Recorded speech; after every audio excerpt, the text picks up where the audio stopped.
Oh boy, day two is almost done. Listen, I'm telling y'all, 2025 is gonna come and it's gonna go. Question is, what are you doing day to day? That's all that matters. I had another great conversation this evening, and I think here's what it is. I think what's going to be happening is that eventually, it's gonna well, maybe not. I was thinking it's probably going to peter out a little bit, but because we're in the new year, we have these aspirations. We've got things that we want to share and talk about. So I think it's going to be more conversation heavy in the beginning. And what I think I'm going to do is harness that, pull out some discoveries, which is what we're going to do tonight, so that of course keeping the conversations themselves, the details a little bit more generalized, because I also value the sanctity of interpersonal communication with people that I do call friends. We ain't out here trying to exploit people's lives in our conversations like that. We not about that life. That reminds me of Best Man. Is it the Best Man, where a whole book was like written on people's business? Now we're not doing that. However, I also understand the value in conversations that oftentimes we have, and it would just be amazing if somebody could be able to just share with you some of the tenets, the things that they've learned and that they've discovered while not having somebody's entire life or the details that are in there, which protects not only them, but also that relationship itself. All right. So anyway, two things. First one, I gotta get this off. First one is y'all see I don't have no logo or no watermarks now on StreamYard. I did bite the bullet, but let me just clarify why I had to do it.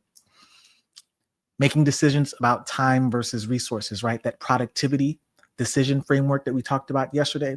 And for me, it was better. The investment was better monetarily to just do the little upgrade, go to take the little bump up in order to be able to stream in multiple platforms at the same time, versus having to stream multiple times, and it's just not efficient. So that's what I decided to do. Being able to record one and also have the recordings as well, being able to stream once and have it blasted to the different platforms. So I did bite the bullet, y'all. However, it's different from last year where I was talking about just kind of tasting and testing things. Different now. I know the tools that work, and so I'm very selective on what I'm actually choosing to use for the sake of productivity. If it's getting in the way of getting the job done, then and a little bit of cash is just going to help to make things run a little bit more smoothly, I think it's worth the investment. All right. But that's on you. You need to determine that, and you got to think that through. All right. So putting that to the side, even though that's about decision making, what we're going to do tonight, had a great conversation talking about just who we were when we were younger, like, the community that we were in, and, just the environment that we lived in, and how we have changed, and maybe some parts, maybe even all, depending on the environment that we were in, has shifted as well. And as we're kind of reflecting and reminiscing, I'm realizing this actually can parallel to the professional world, even more specifically, the C-suite level. I think that we're going to talk a lot this year about, and I need to come up with a catchy term or phrase for it, but the C-suite.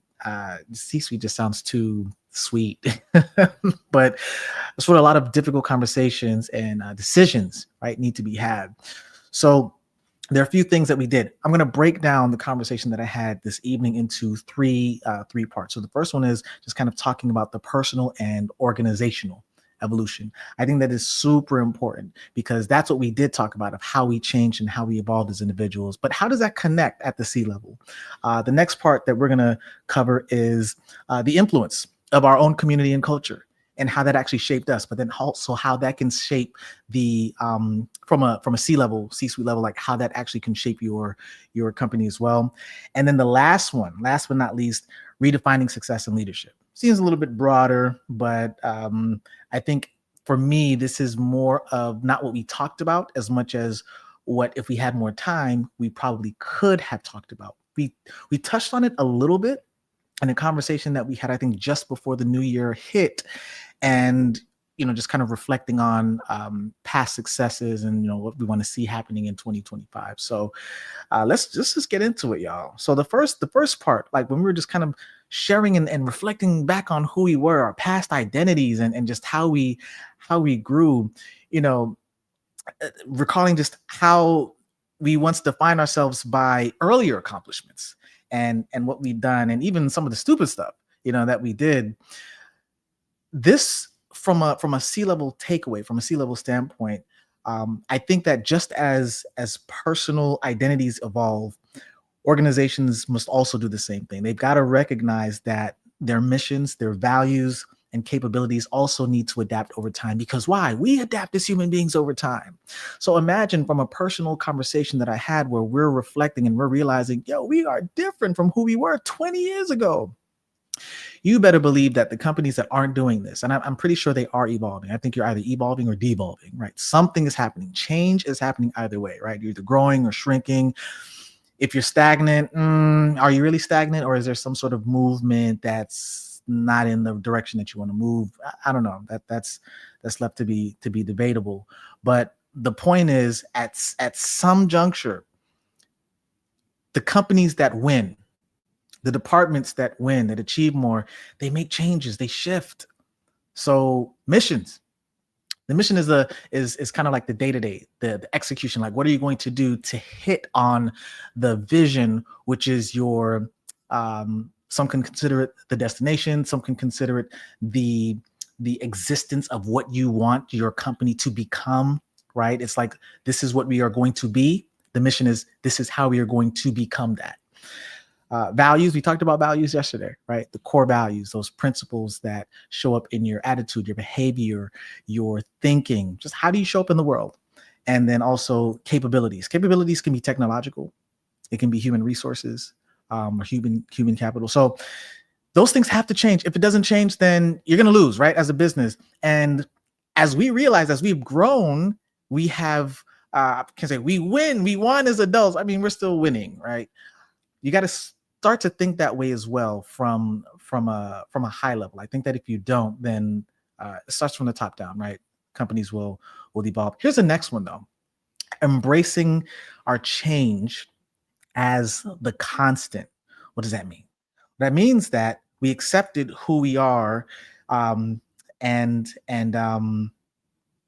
rather, who we were is not who we are now, which is a sign of growth.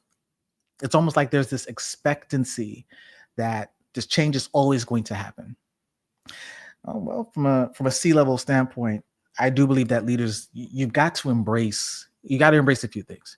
You got to embrace change as a constant, and then proactively steer your organization through market shifts, because market shifts happen through tech innovations. Listen, right now, Chat GPT, generative AI in general, OpenAI's Sora that recently came out with a I think now it's out of beta mode. It might still be in beta mode, and I have access to it. I'm like, oh my goodness, this thing is wild. And then there is Google's, I think it's called VEO, I think it is, but they came out with their second iteration, which I think blows Sora out of the water. It's going to be an AI war, just kind of with prompt to video, I think, this year alone, let alone some of the other tech that's coming out. But all of these things, tech innovations, cultural transformations, there's even a war, right, with advocacy and just the war with DEI and how we're showing up for each other in companies. And it's wild. It's wild. And these things, these transformations, these shifts that are going on, at some point, you're going to have to shift as well. If you don't shift, you end up in the fray, and you kind of end up being more reactionary than you are proactive in kind of a stance that you'll take as a business. And so embracing the change as a constant was a major thing, because we realized that it wasn't really like we were surprised how much we changed as much as we expected it, but it was more so like the I guess, I don't know, I guess the growth and just where we were or who we were to who we are now, and just like, man, we're doing all right for ourselves, right? But also leaning into the future potential as well. Reminiscing is cool, right? But if you can reminisce on old dreams to inspire new ones, I think that would be amazing. And I don't think that, at least in this particular conversation that I had, it did that immediately. But I can see how, when we have some time to reflect, you can kind of use or leverage some of the older conversations, or some of the older parts of who we were, even, or the older dreams, I would say, in the conversations that we had, to spark some idea, or maybe spark some sort of aspiration for something else. Just kind of acknowledging that untapped potential, and just wanting to explore some new directions. I think that's super important from a C-level standpoint. It's kind of encouraging your employees to pursue growth, develop new skill sets, creating adaptable, future-focused cultures. That's so amazing. If those of you have an opportunity, and I actually am a part of work culture that does this, part of have the opportunity to have to upskill or to refine your skills. Some of you, I think, especially for educators, you have to do that. You have to have professional development credits every so often, or professional learning units, PLUs. I remember way back in the day, for an internship, we had to kind of help develop a curriculum to help educators, who are going to a particular conference to meet those credits. But we had to design the conference in a very particular way, so it wasn't just them showing up and not really doing anything, but crafting those breakout sessions and different parts of the conference in order for them to say that they legitimately have fulfilled some professional learning units. But those things are important, right? Leaning into the future potential. And anyway, with the conversation that I had, we were able to do that. We were able to kind of see where we are now, and what we can envision for 2025. I encourage you guys, if you haven't yet, find some of your friends or maybe family members, and even if you just sit down and intentionally reminisce, but do so in a way that inspires you to think about, wow, this is where we were at this point, and this is where we are now. Wow, where do we want to be?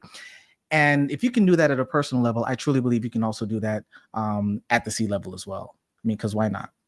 I have this hunch. We're going to find out. By the way, y'all, I'm also streaming on Twitch. I'm about to break into something new. I know Twitch is for gaming, but they about to find out. It's not just going to be for gaming for long.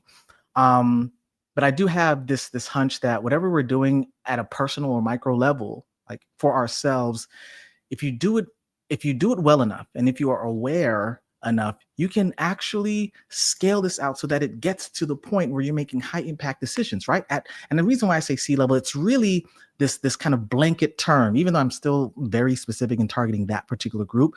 But I'm saying C-level because you're still making the same kinds of decisions. It's the same thing with the values that we talked about yesterday. I know, call me crazy, but values are neutral.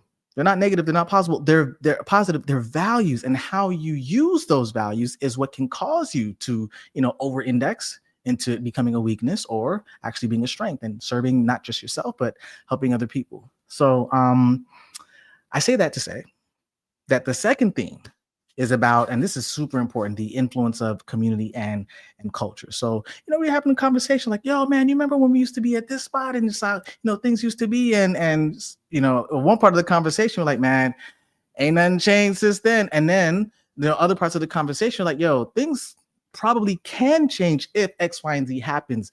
And I think that when we talk about the shaping of our worldviews, I recently saw the movie Mowgli on Netflix. I can't remember the name of the full term. Actually, let's look it up. Let's look it up right quick. Mowgli. Y'all know it's like a remake of the original Disney movie, The Jungle Book, Legend of the Jungle. Mowgli, Legend of the Jungle. And ironically, this is crazy, y'all. Ironically, I watched the day before I Am Mother, where very, very similar parallels. You've got a kid that's raised by wolves, and then you have a kid that's raised by a robot. So there are a few things that are happening. First, there's the coming of age type of narrative. That's one thing. But then there is the theme of one dealing with their internal versus external worlds, and how they were raised with by a community or an entity that is not related to them. So there's this theme of isolation. So there's unorthodox parenting, right? Where at some point, Mowgli realized, he's like, I'm not a man, but I'm also not a wolf, right? But I used to, walk on all fours and run with y'all like I was a part of the pack, but I'm not a part of the pack. I'm a human being. So anyway, I'm bringing this up because with this influence of the community and culture, like how you show up and how your worldview is shaped is based on the people that, raised you, the community that you were around, especially in those formative years. And so we agreed with that, right? Our values, our habits, our mindset, right? Being the reflection of not just adults, but peers, right? That were around us. I think if you want to take anything away, the C level takeaway here, which I think is super deep, super important, is that corporate culture heavily influences employee behavior and decision making as well.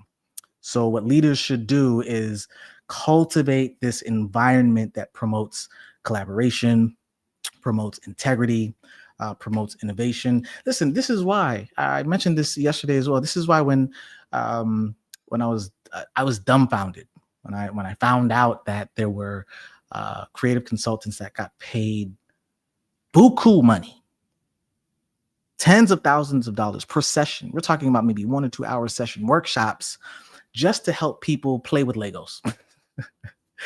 Just help them to think outside the box. And, kind of minimizing a little bit, and it sounds a little trite, but that's exactly what was going on. They were teaching them, not really teaching, but kind of encouraging them to become a little bit more relaxed and kind of having a childlike mentality for thinking outside of the box, right? That's the speculative decision-making framework that we talked about yesterday, right? The what if, what might be all the ways that, right? This ideation process.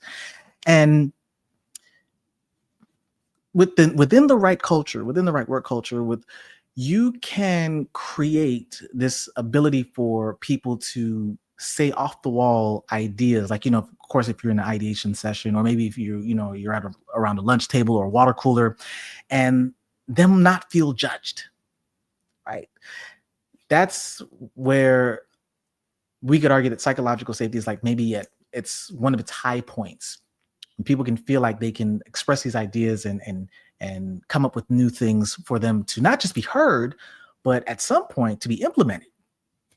So I think that when we talk about leaders cultivating this environment that promotes collaboration, integrity, and innovation, it starts from the top.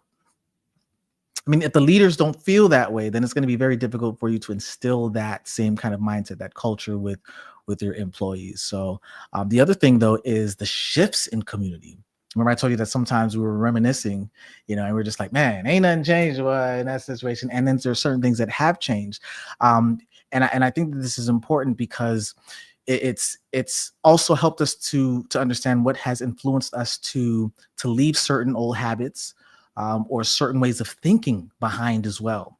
And once again, from a C-level perspective, as leaders, we need to align the community's direction with emerging, when we're talking about, let's say, a product or service, customers, or if we're just thinking about the company as a whole, emerging stakeholder communities, and just ensuring that the strategies that we're coming up with, they reflect new norms in the market. They reflect cultural expectations, because similar to the first tenet that I just shared with you, that there is an evolution that happens from a personal and also organizational level, things shift in the market as well. And with that shift, we have to be able to navigate as leaders those shifts in the community. And by doing that, we can make sure that those strategies are reflecting the new, in this case, let's say like new market norms. And it also shows that you are open to change while building healthy support systems. Because when you think about where you came from in your past, and hopefully, I mean, I don't know, everybody's past is different. I would hope that you had some level of support in the past. I would hope that there were some good parts. If it wasn't all good, there were some good parts.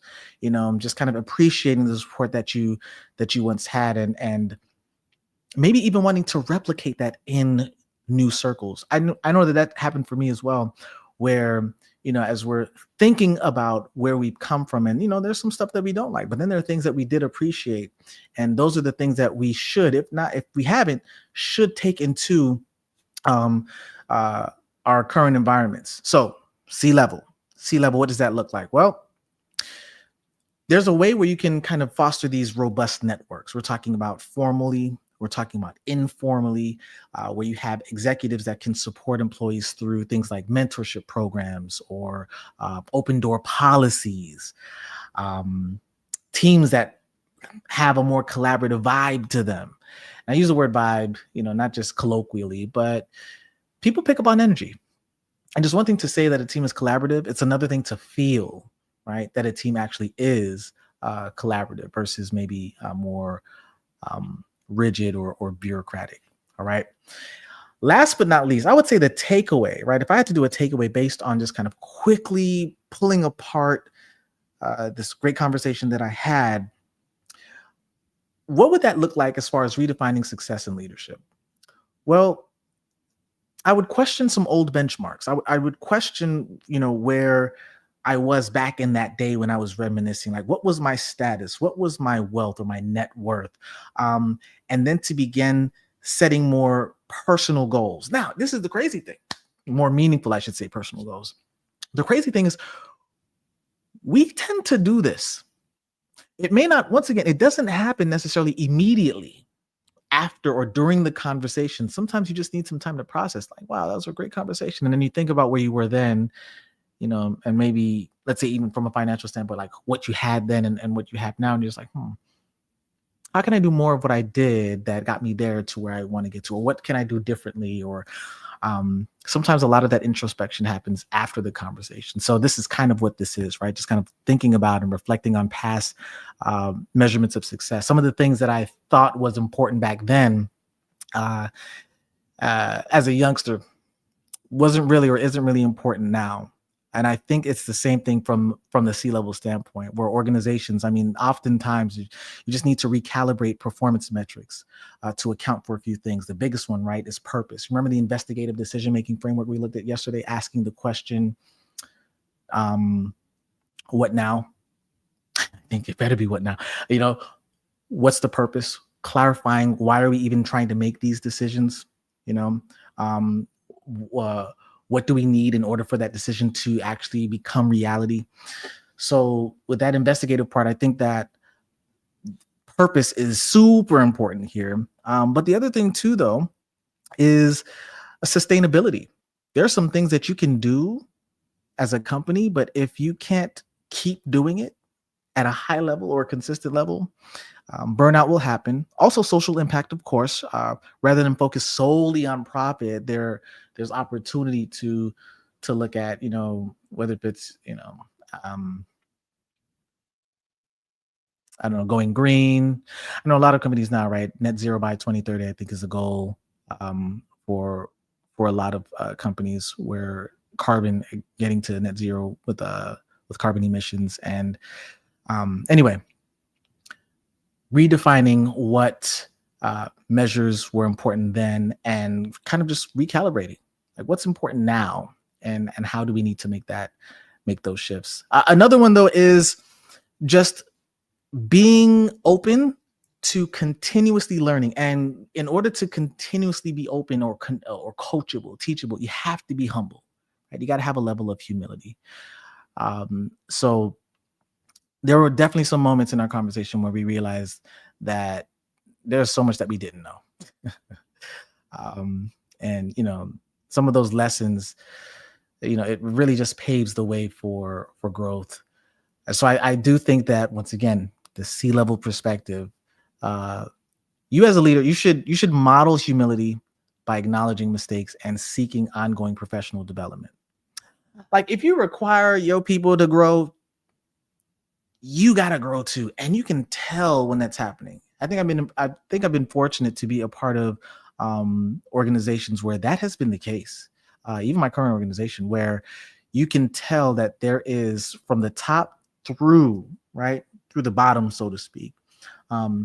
Everybody has this intuitive instinct to learn more, and to be better, and to do better, to perform better, which means that you probably would have or be around in this work culture people of high achievers.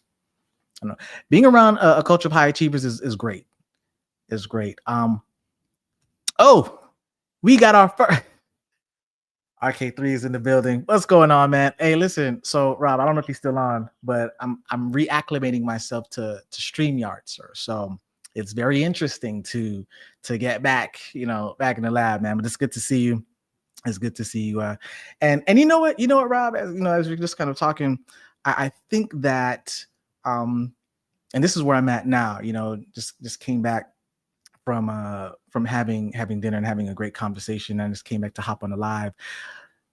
I know it's like almost it's 10 o'clock, Rob, but let's just live. Let's do it. Let's just put it up. And I think that was for some people, they're waiting. They're waiting for the right conditions. It's already day two. Day two is almost done. The right conditions to get the thing done. Just get it done, y'all. Just hit that post button. And so RK3 just mentioned here is leaders must continually challenge themselves. Yeah, for sure. For sure. Okay, so last thing, leading with authenticity. So for those of you that might just be coming in, we're talking about a great conversation that I had this evening. And what I ended up doing was kind of breaking it down to these three areas. And now I'm in the third area that's focusing on redefining success and leadership, because I have a hunch that the personal connections, the hard decisions that you make as an individual that's not really related to, let's say, your professional role, I have a hunch, y'all, that it's the same stuff that happens at the C-level. So maybe this year, probably it's going to be this year, it's really to not debunked, but to clarify and to connect that what people got to do up here, we also do when we down here. All right. And so if I can just bridge the gap between some stories, I already got a CMO lined up. And we're gonna talk about this maybe next week, where we look at some of the storytelling and what the hard decision is or was, and then maybe you would, if you're not at that particular level, you'd be able to extrapolate maybe some framework or some principles so that you can do that, in your personal life, or maybe as well, in your professional, which would be cool as well. But yeah, when you lead with authenticity, though, this is where it's like you have to be real with yourself. Like, we wouldn't have been able to have a great reminiscing session if we were not true to like who we really were back then, and not be in denial and be like, yo, man, you remember when you used to whatever. It could have been a funny thing, an embarrassing thing, an amazing thing.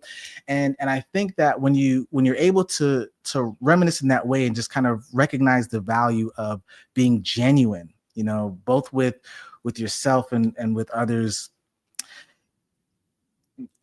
it's infectious. It creates the opportunity for people to also do that as well with you. Hopefully, we hope that that's the case. So last C-level takeaway, y'all.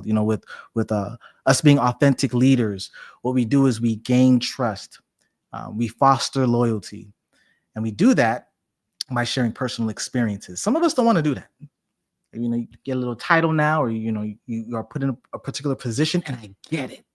You have to be careful based on where you are. Like, there's certain things that you can't disclose and share, but I get it. It gets, the higher we go, I mentioned before, the more political, not in a negative way, but the more political it gets. Right? You're dealing more with the subjective. We talked about this, the subjective decision-making framework, where it's dealing with people's personal reservations, frustrations, tensions. It's the stuff that's in the abstract. And that's what people get paid most to deal with and to manage and to anticipate and to solve those challenges. So you got to be careful with sharing those personal experiences, especially when you get to a certain level, right? But if you do it right, as an executive, you can start to inspire teams and build strong, value-driven organizations. I think that's super important. I think the best organizations that we see, and sometimes they erode, but that's because when we talked about earlier about change. But the best ones that we see, you can tell that the person or people at the helm are vulnerable enough, or transparent enough, or maybe translucent enough to give you some aspect of their personal lives that, first of all, makes them human, allows you to feel like you can better connect with them and the vision that they have, whether it's the individual or the team, depending on how big the company is, for their agency, right? For their people. And what that does is, the more authenticity that's there, you create easier buy-in. Now, we're not gonna get there just yet. We'll get there. But RK3 would tell you one of the best ways to get there with your authenticity is storytelling. All right. We're gonna have a lot of storytelling happening this year, y'all. Okay, so this is it. This is the live. In case you just maybe might have hopped on, I'm gonna be doing a few things. Here's the first thing. I don't want this to feel like a production, at least not yet, right? We going guerrilla style now, right? GUER, not GR. Guerrilla style. I don't want this to feel like it's a show per se. I just want to hit the button, give you value, chop it up a little bit. If you want to hop on, hop off. And then eventually, I'm pretty sure as everything does happen, just like in the startup world, you start off scrappy and then you got to create some structure and then, but right now ain't going to be no countdowns, ain't going to be no music, ain't going to be none of that. It might still be that way, right? We just going to give it to you. X going to give it, well, I'm on X2 right now. So X is already being getting. So a few things. The first is I just want to be straight up and give it to you, the value. I will be listening. I'll be open. I'll be receiving as the comments, as you can see, have come in. Listen, I already got one person. That's all we need. Me and Rob. That's all we need. And then, as things continue to build, it'll be great. The other thing, though, is I want to share with you guys, I really do have a hunch about Twitch.